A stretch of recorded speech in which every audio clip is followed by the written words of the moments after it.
Let me welcome you in this program, and we're really grateful to have you here with us. And let me start with asking you, how did you start your career in the classic dancing here in Pakistan? Okay, well, I started learning at a young age, and it was part of my education. I learned classical music, classical dance, painting, various things, because somehow my family believed that culture is an important aspect of child's education. And then I went actually into fine arts. I qualified as a painter, but I always kept up my dance. And slowly, as I got more and more involved in it, in terms of performing with my teachers and with their in their compositions and in their choreographies, and then I learned for about 10 years with them. Then I started teaching in their institute. And then there came a time where dance in Pakistan got banned. Classical dance by women on stage in 1980s was banned by the state and the government. And that's where I felt that, and all the dancers that were in Pakistan actually left the country because they couldn't function here. And that's where I felt that there has to be somebody who must take up dance and keep it alive. So at that point, I was studying dance already in India. I came back when I finished my study of dance in India. I came back to Pakistan and I set up my own institute, and I started performing and I started teaching. So it's been since the 1980s that I have been teaching and performing. You talked of a ban on the classic dance in 80s. Yes. In your opinion, why it was banned, and what is the reason behind that? Well, it was banned by a military dictator who was trying to set up Islamic fundamentalism in Pakistan, General Ziaul Haq. And he brought in a lot of so-called Islamic laws. He brought in many laws which were very anti-women. And he tried to change the whole fabric of the society of Pakistan. And one of the things, in fact, a major victim of his policies one was women, and the other was classical dance, because it was banned on television, it was banned on stage, so those who were performing could not make a living. And I, for something like 20 years in Pakistan, there was no other classical dancer in Pakistan except for myself. And I think one more reason why there is this feeling from the so-called from the fundamentalist religious people, they have this feeling that Islam, that dance goes against their religion. Though, I mean, if you look at the very big Muslim Sufis like Mevlana Rumi, and in our land, and then in the subcontinent, Amir Khusro. In our land, there's Shah Abdul Latif Bhitai, there's Bulle Shah. All these people themselves were dancers, you know. So dance is something that nobody can ban, actually. Nobody can stop, and that is what happened. It continued in spite of the ban. It continued. You know, I kept on performing, I kept on teaching, and we kept it alive. And officially, the ban exists. It has never been changed. But you can't stop people from dancing because it's in their blood. It's in human life. I feel that where there is life, there is dance. You talked of so many dancers, classic dancers, had left Pakistan. Yes. Due to the problems that they faced, but you prefer to stay back here in Pakistan and continue your struggle. Yes. Of promoting this classic dancing. Did you were exposed to some kind of persecutions as a person, whether from the government or from the extremist groups? Well, from the government, when in those years, one was not allowed to advertise one's performance. So whenever one had a performance, one had to sign a paper saying, "I'm not dancing." So one did put one's life at risk. And yes, of course, there have been many occasions where I've been threatened, where I've got, I mean, the places where I'm performing have been threatened. So it has now, over these years, become part of one's life that this is bound to happen, because we are not a very tolerant society. Um, we don't say that, okay, if you believe in it, you do it. We say, oh, we will kill you if you don't agree with us, So unfortunately, it has been difficult. And yes, in the early part of Pakistan, in the early years of Pakistan, there were many dancers in this country. There were dance institutes, there were dancers, there were performances. But since the time that I mentioned, that since it got banned, after that it has been a downhill path. And for people like me who decided to stay on and to struggle to keep it alive, it has been an uphill task, always fighting and trying to place this art form in a respectable position. Because you see, for most Muslim male minds, dance was associated with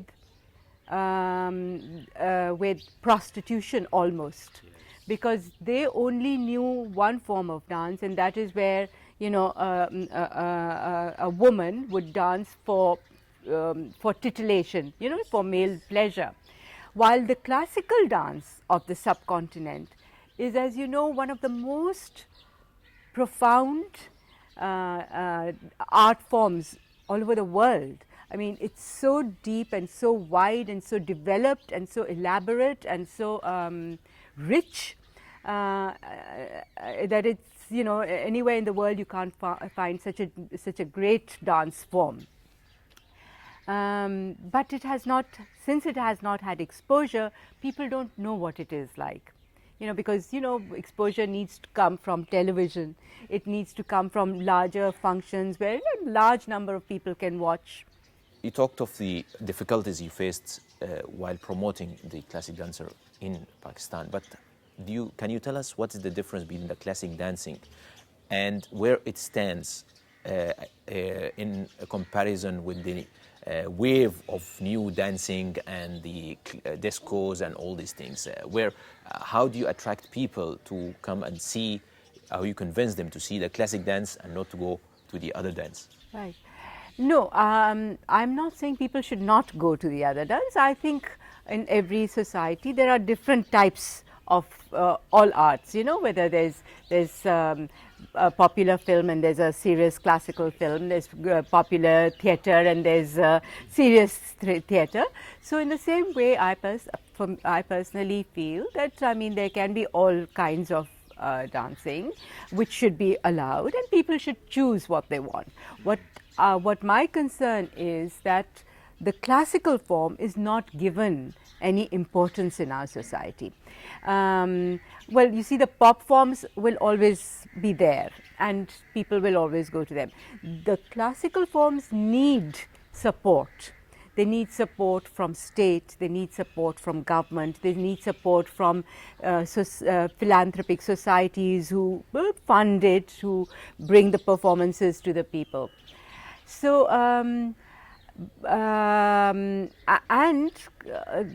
it needs to also become part of, I feel that it needs to become part of the whole education system, because dance is something that when a child learns as a, and is exposed to and is made to do, then there's a mind and body coordination. And the development of the mind and the coordination of the body, when it goes together, it makes a child more integrated, more whole, more confident, and gives dignity in the body. In our society, girls, women are, they're so suppressed, they're looked down upon, and then they're told to hide themselves, when they're growing older. They must not expose their body. And so they become so enclosed, and they lack confidence. But I think if women are given classical dance as part of their education, then they understand how they get this confidence in their bodies. Their spine is straight, you know. It gives them a feeling of power and strength. And that is what I think is what the people who ban dancing or who say women should not dance, especially that's what they're scared of, because it makes women feel strong, it makes them powerful, it gives them dignity and confidence. And that is on one hand. On the other hand, it is an art form that needs years of study, because you see, I mean, it goes back centuries, and it goes back to our civilization, the Mohenjo-daro Indus Valley civilization, where you find sculptural evidence showing that these arts were practiced in that society. You know, there's a statue of the dancing figurines, and it is the forms that we use. So it is our history, it is our culture, and we must not forget it, because this is what makes gives richness and depth to our people and our society. And I feel that it's so important for us to understand our history, to know it, to acknowledge it, to accept it, and to give it to the young generation.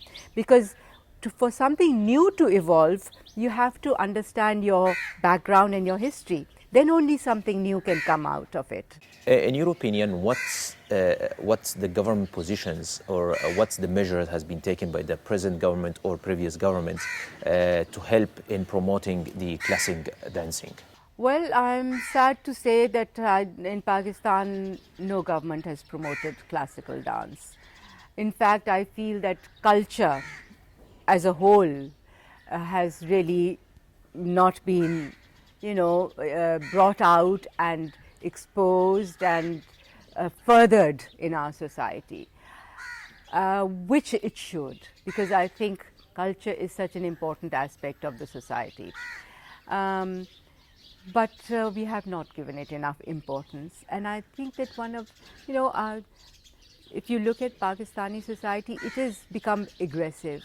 There's so much violence. And I think one of the reasons is that we do not promote our arts. We do not bring dance and music and theatre to our people. This is where people find the softness, the beauty, you know, the gentleness, the tenderness. These are the, and the values of which bring man from here to another level, you know, the mind, raise the mind, to elevate it, to make it larger and bigger. And I think that's one of the problems that we have had, that we have not promoted our culture at all. Look at Indian society. You know, all over the world is recognized because of its culture. And we also have such richness in our culture. We should do that, we should use it, and that's what people like me have been screaming out loud, that, you know, we have such a rich culture, we have the richest culture perhaps all over the world. I mean, the Indus Valley civilization, the Western world looks towards it, you know. Why don't we use it for our positive image all over the world? But no, our state and government has not given it enough thought. What's your future plans of promoting the classic dance in Pakistan? You see, I mean, as I said, that for 30 years now I've been teaching. I have this place where students come. There are young students, there are older students, there are junior, there are senior students. But this has been an individual effort from my side. And I think that it is important to institutionalize these art forms, because like in this whole city of Karachi, there's no other classical dancer. There's no other place where it is taught. In fact, in Pakistan, I don't know, in all over Pakistan, I don't know anywhere else where dance has been taught or is being taught, you know, the classical dance I'm talking about. There are places where people do the modern dance, and there are places where people are teaching salsa, and there are places where people are teaching break dance or whatever. But the genuine classical art form, I don't know of anywhere else in Pakistan where it is being taught. And I feel that these arts do not have a future unless they are supported by the government, you know, because how long can an individual effort go on? I need a larger space, I need a place where we can perform. We perform here, my students perform here, their families come to watch it, I teach here, and so that's what I've been doing for 30 years. But I don't see a great future. The other thing is that the kind of culture we have created is learn everything fast. You know, the instant, or a mother comes and says, Sheema, please teach my daughter. We have 3 weeks. Can you teach her a classical item? You know, in 3 weeks you cannot learn a classical art form. You know, you take 30 years to learn something like that. So that understanding, that those concepts, that classical arts need years of discipline and training and serious thing. You know, I mean, in the Western world, if a young person wants to learn the violin, he or she will start learning it as a child and keep on learning it for 10, 15 years, you know. That that understanding is not in our society, because the society has become so like instant coffee. Everything should come fast like that, and I feel then you're losing out on preserving your culture, your art forms, your classical arts. So I don't know. And then with the rise of fundamentalism, with this great religiosity and this intolerance in the society, I don't know how long we can survive. Up till now we have survived, but it's difficult. And you know, I mean, I have students who've been learning for 10, 15 years, okay, and some of them are very good. There are a couple of male dancers who've been learning for a long time, and they perform. I have a troupe, and we perform, and a lot of our performances are outside the country, because, you know, there's very little money in these arts within the country. The government does not support us, the state does not support us, even though we are trying to promote our history, our culture. And, you know, the ministries do not do anything. You know, we always keep on approaching the Ministry of Culture that supports this. We are making something on the culture of Mohenjo-daro, support it, but there's nothing forthcoming. And so I really feel that it is, I don't know where we are going. And yes, so I was saying that I do have students, but why do they not take it up seriously? Because they feel that they cannot make a living out of it. You see, I managed to make a living out of it. Because I did not only classical dancing, I also have a theatre group. So I do theatre as well as dance. So I have a theatre group and a dance group, and I teach both the art forms. So I did and then I do some work on television also. I do some productions as well as acting. So I tried to, you know, make my own career a little more larger than just limiting itself to one thing, because that is the way I could survive. But I stick to the performing arts. I mean, I don't do anything else except this. I mean, I have had a very enriching career in this, and also, as I said, it was just luck and chance that for so many years there was nobody else. I was the only dancer, and so people had, if whoever was interested to see a dance performance had to come to see my dance performance. And I had many students, and I do a lot of choreography. When there was another thing you had asked me as to how you can make people relate to this dance form. See, I use a lot of contemporary poetry, because, you know, in subcontinental classical dance is basically based on mythology. It's storytelling of Radha and Krishna, the various gods and the mythological and the history of events and things. But what I have done is, because I've learnt various styles. I went to India, I learnt Bharatanatyam, I learnt Kathak, I learnt Odissi. And my own guru, who was in Karachi before they left from where they had to run for their lives almost, before they left the country, they had also studied with Uday Shankar, a very famous dance personality from India, who was trying to evolve a dance form, a modern dance form. So he had brought in the various classical gurus and set up a center at Almora.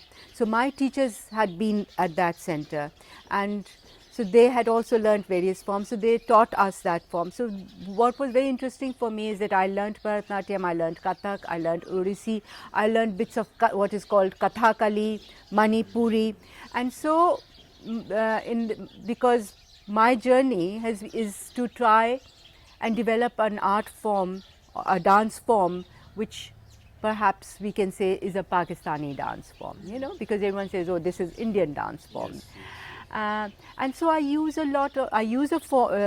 forms that I have learnt and try to evolve something of my own. And I use a lot of contemporary Urdu poetry. Like I use a very famous poet by the name of Fahmida Riaz.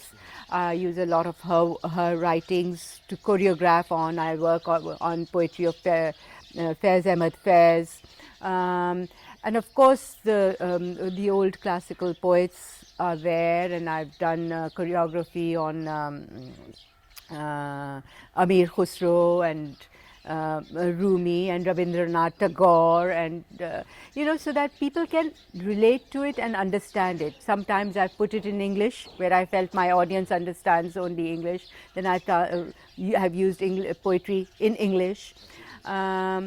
So I try to make it contemporary and bring in more present concerns. Like a lot of my choreography will depict the violence in our society. It will depict what we want to do, where we want to go, you know.